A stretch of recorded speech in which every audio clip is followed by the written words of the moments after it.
Hi, I'm Steven. That's Erock. That's Tiffany. We're with Just Got Played, and we are bringing you our top plays of May. And so, what is that? That doesn't mean it's a new game to us. It could be an old game. I think I've got the oldest game here. I'm just going to go out on a limb and guess that. But it is basically not even necessarily the best game that you played in the month, but just the best gaming experience you had playing, whatever game it is. So, tell us about that experience. Tell us about the game. And I am going to let Erock kick it off for us. Man, what is the best gaming experience you had in May? All right. First of all, I agree 100%. This was a fantabulous month. We had a really, really good month of playing games. If you do follow us on Discord, I've posted pictures of most of the games that we played for the month, and you can see that it was just a really good month. Before we got together, before we pressed record, we had a little conversation. I could easily talk about 5 or 6 games that were fantastic this month. So it makes it really hard. So I'm going to cheat a little bit. And first of all, I'm going to give you my honorable mention. And my honorable mention is going to be Clank in Space. We played Clank Acquisitions Incorporated Legacy, and I love that. Babe kind of thought there was probably a bit too much going on by the end, but I thoroughly loved it. It's one of my top games of all time, but we haven't played since we finished that. We haven't played any version of Clank since we finished that. We just kind of got a little burnout on Clank after doing all that. And it was such a great experience. And it's like, man, it's just kind of like you put it on the shelf kind of a thing. And then we had some friends over that didn't really play Clank, and it's like, let's play some Clank. So we got it out, and it was awesome. It was so much fun. It was one of those things like, man, I really love Clank. It's just been on the shelf for so long just because of things. And it came back up again. It was really good. And I have a feeling if we were going to name 2 games, this would have been my number 2 and Babe's number 2 for the month. So it was really fun. It was really fun playing Clank again.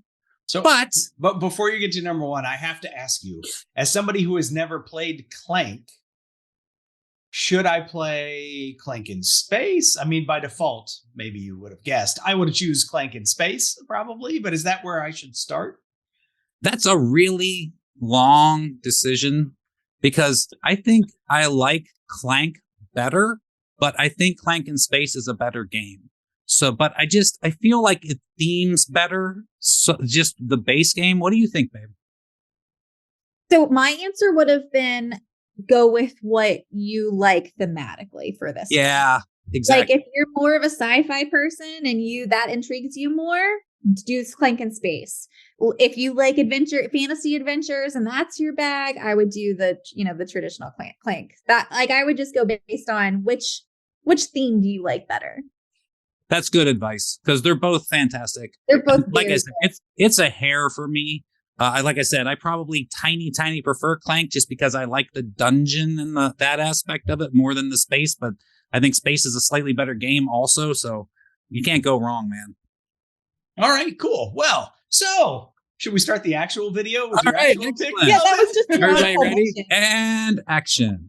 So my number 1 pick for the month of May is going to be Gloomhaven: Jaws of the Lion. We haven't played Gloomhaven in quite a while. To be honest, we never actually finished the adventure in the box, but we finished it on Steam, like from scratch. We've probably played 3 adventures worth of Gloomhaven. But much like Clank, we haven't played in a long time because we played so much of it. But we have some friends that never played any of that. And, we thought, let's introduce them to Jaws of the Lion if they'd like. And you know what? It's just great playing Gloomhaven. I love Gloomhaven so much. And just being back in that system and that setting. And we only played the first 2 or 3 missions of Jaws of the Lion, babe. And you're really like brushing the surface of Gloomhaven at that point. But, I could just feel it coming back, and the whole action selection with the pull of 2 cards and you do the top on one and the bottom of the other one. And one of them's going to be your initiative. And that whole, all of it just came back to me. And I just love Gloomhaven. It's so much fun to sit there with 3 other people and have these conversations like, all right, well, I'm going to try to go early. I'm going to try to kill that guy. And you're like, all right, well, I'll try to hold off a little bit and wait and shoot the guy that you don't get to. And, and then you pull the cards out and you try to accomplish this. And then every round, one of the 4 people was like, well, this isn't going to work now. And then you have to adapt and you do something else. I just love Gloomhaven. It's so cool. And Jaws of the Lion is a fantastic experience for people who have never played. It's a really hard choice for me to tell you to get Jaws of the Lion or get Steam and, buy Gloomhaven on Steam, because you can also play Jaws of the Lion on the Gloomhaven on Steam now. But, there's something about just sitting around and playing a game on a table. Babe and I play a lot of computer games. But, it's still, I have a lot of fun with Babe playing computer games. We have a lot of fun playing together. It's competitive. We have a good time. It's still not on a table. There's just something about playing a game on a table with friends and having a great time. That's a shared experience that you remember that you just don't remember when you play computer games. It's just another computer game that you played is a computer game. You don't ever get any stories out of that, really. Whereas, experiences that you share with other people create stories and create memories. So it was just fantastic playing Gloomhaven again. I'm getting all kinds of philosophical and everything. I didn't even talk about the game hardly at all. If you don't know anything about Gloomhaven at this point, probably go watch some videos, watch some of first ours. remove the rock that you're living under, and then go. Right. I'm not saying everybody should play Gloomhaven. It's not for everybody. It is absolutely a legacy campaign. You can kind of mitigate the legacy by getting removable stickers, but it is a legacy campaign game that goes on for a very long time, and that's not going to suit a lot of people. Some of the missions are long. We've played a sitting of 3 hours trying to beat one mission. There's downtime. There's downtime. Oh my God. Downtime. Yes. So it's not the most perfect game ever, but it is my favorite. Wait, even in Jaws of the Lion? Yeah, a little bit, especially because, we've played. So we're like, all right, let's go. And our friends have never played. So they're like, I don't know which cards to choose. No, I don't think this is going to work. What do I do? You know what I mean? And it's no offense to them, because I'm sure we were the same way when we first started playing Gloomhaven. It's just the way it is. But Dave and I are like, all right, we're veterans. We're like, let's get into this thing, So, there's a little bit of patience there as you wait for other people to kind of understand the system and learn what's going on and figure this out. But it's absolutely well worth the investment, in my opinion, because I just love Gloomhaven. It's so awesome. I think Babe got stuck for a minute. Come back to us, babe. I'm sure she'll come back. She always comes back. She always comes back. Hey, there you are, babe. Yay. Yeah. So I will say, just like you discovered that, you reignited that love for Gloomhaven when we played recently, I had a little bit of a different experience when we played recently. I enjoyed it. Don't get me wrong. I'm looking forward to the next time we get to play. But for me, I think the thing that came crashing back to me was, oh my God, I pick my 2 cards. We reveal our 2 cards. And then I just sit here and wait for so long until it's my turn to do a thing. And it's painful. And I'm absolutely the person. I get out my phone and I do stuff and I'm like, what? Yep. Oh, right there. Yeah. I plan to go there and I'm going to do that. Yep. That's me. Okay, thanks. But I forgot how much time I just spent waiting in that game, which is a criticism, because I think it's fair to be honest about criticism and say the bad things about a game. But that does not at all change the fact that I'm very much looking forward to getting to play again. And I'm looking forward to the second edition, or the re-release of Gloomhaven, the first edition. And I'm looking forward to getting into Frosthaven. We're still waiting to tap into that. So I'm super excited about the game. I love it. I'm still excited to play, but holy downtime, Batman. That's interesting. We have completely different experiences, because generally I'm the person running the game. So I am constantly involved in everything that's going on. I'm always answering questions and telling people that monster's going to move over here. This is going to happen over here. And I'm not telling people what to do, but I'm keeping them updated on the state of the game and what's going on. And I'm the one paying attention, making sure that everybody's obeying the rules and doing the right things and all this stuff. So for me, it's constant involvement. So what a different experience. That's interesting. That's a great game. All right. Well, Tiffany, it doesn't sound like Jaws of the Lion was your number one, and Erock already assigned a number two to you. He already gave you Clank, so you only get to pick one, right? So Yeah, what I is? guess Eric just got to pick 16, and I'll just pick my one, and we'll go with that. To be fair, when Eric and I were talking about games that we play, we were reviewing. He was reviewing the month for me, refreshing me on what we had played. When I thought that we might be talking about two games, the two games I did pick were the game that I'm picking now, which is Arkham Horror 2nd Edition, and Clank in Space. So that was my honest to goodness second pick this month. That's such a great game. Gloomhaven was a good third, I think, back like third, fourth choice. But my first was Arkham Horror 2nd Edition, and third edition. Sorry. So we have a friend who has this game, and it kind of has just worked out that when we get invited over to his place and we play games, this is just the game that hits the table. I don't know why, but that seems to be the case. And so we've now had a couple of times where we've gotten together and played Arkham Horror, once with 3 and then once with 4. And both times we've lost, once more spectacularly than the other. But it's been a really fun game.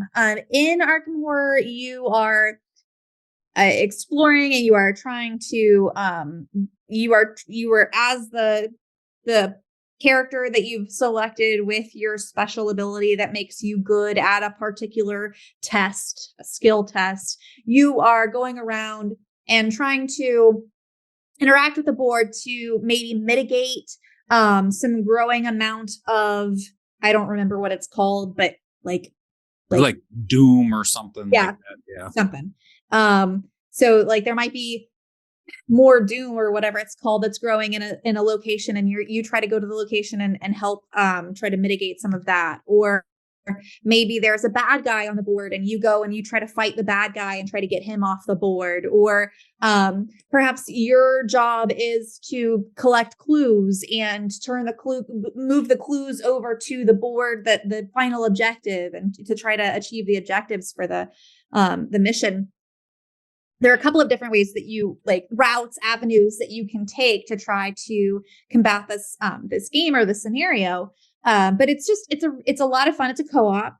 And when your character dies, there's no player elimination. So if your character dies, you just pick another one and you carry on, which makes it super friendly to newcomers and people that are unfamiliar with this sort of game, since it's not super punishing if you die. But it was just a lot of fun. You're going to die anyway, so. You're going to die. It's just how many times are you going to die?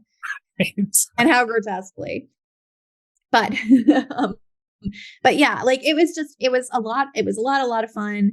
I look forward to playing again and probably losing, because we always lose when we play, but that's okay. But yeah, Arkham Horror was my top play of the month. See, I prefer to actually lose that game, because then it can be over in a reasonable amount of time. Well, to be fair, no, and I hear you, sir, because I played 2nd edition, but this one isn't nearly as bad. It's not a short game. I'm sure you're going to be playing for 3 hours when you play, but that's probably about it. The last time we played, I think it was maybe a hair over 3 hours, and we lost. But I think we were super close to the end either way, either winning or losing at that point. And I think that's probably about what you're looking at, which that's reasonable. Like I said, I get it. I've played 2nd edition for 8 hours and quit before the game was done. So, yes, I hear you. 3 hours, I think, is fine. Yeah. But beyond that game starts to overstay its welcome. For sure. Yeah. I think they did a lot to mitigate that with this release.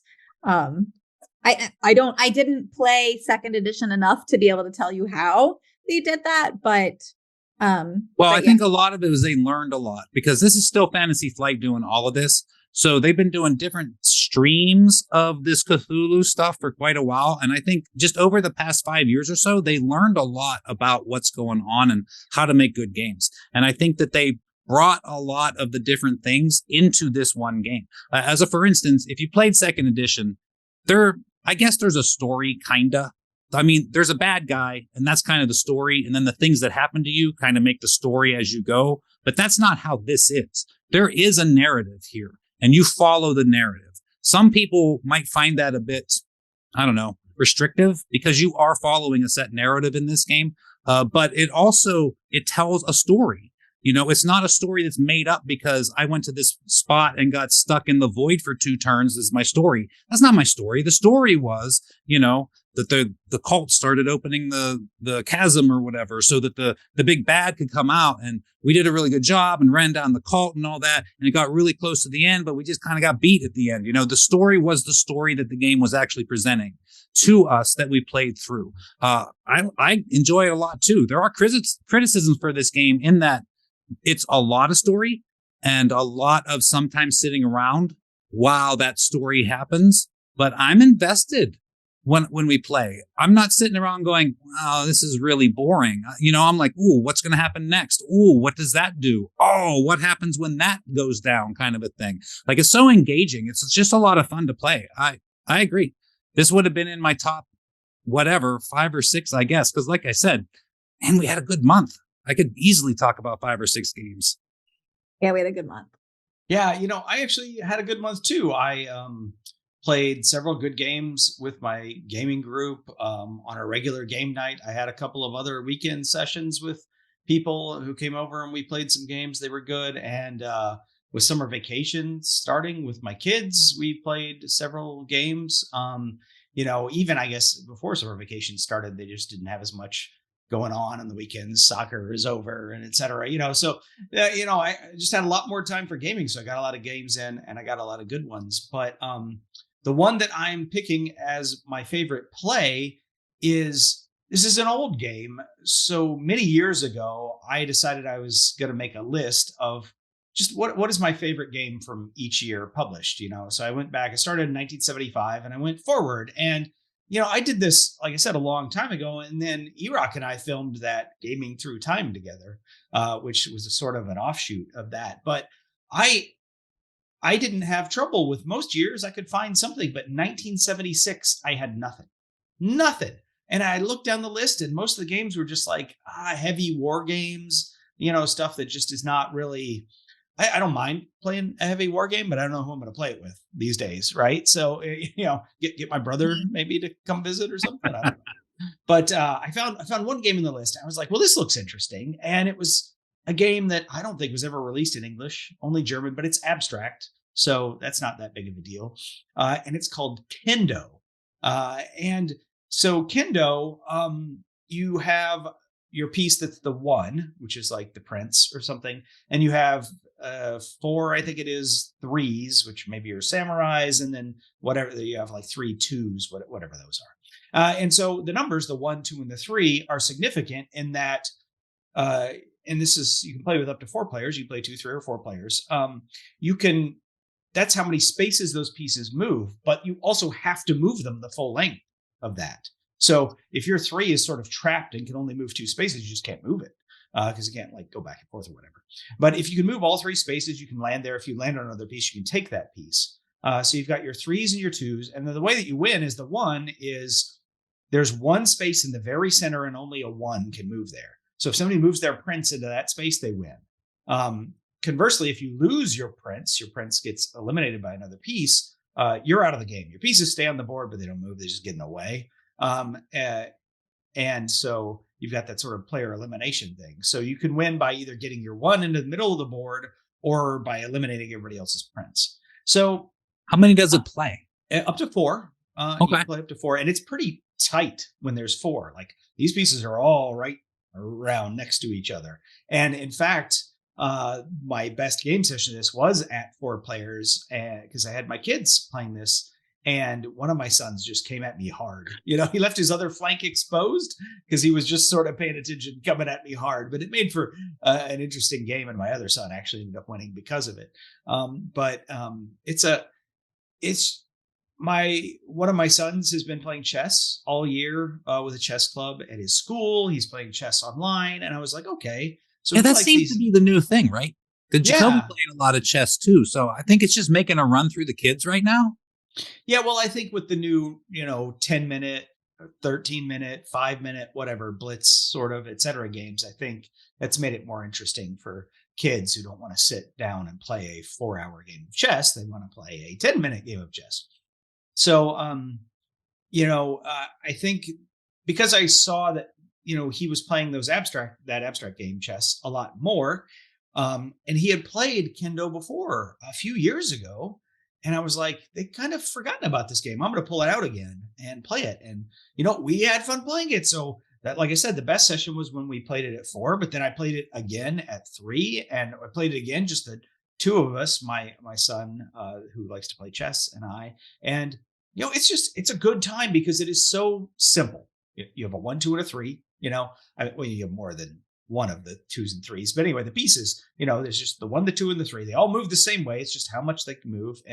But it is sort of complex. You've got to plan turns ahead, like if I move here, what is going to be able to attack me? Is that going to allow them to move there? You can use pieces to block, I can move my 3 right next to your 2, and it's just blocked its path because you can't take that piece because it's right next to it and you're a 2. But now you also can't move that path where you were planning to intercept my prince on the way through to the middle, So now you've got to find some other way to block my prince or kill that 3, which is blocking your 2, And so it's got this depth of strategy. And in a 2-player, I think it's the most strategic, whereas 4, it's a little chaotic because of how packed in everything is. But, again, it's just some obscure game from 1976 that was only ever printed in German, as far as I know. But I got a copy, and I think it's great. I think they should bring it back. I think, like I said, like you guys were saying, with the popularity of chess, I think there's room for more of these abstract games. That's true. Yeah.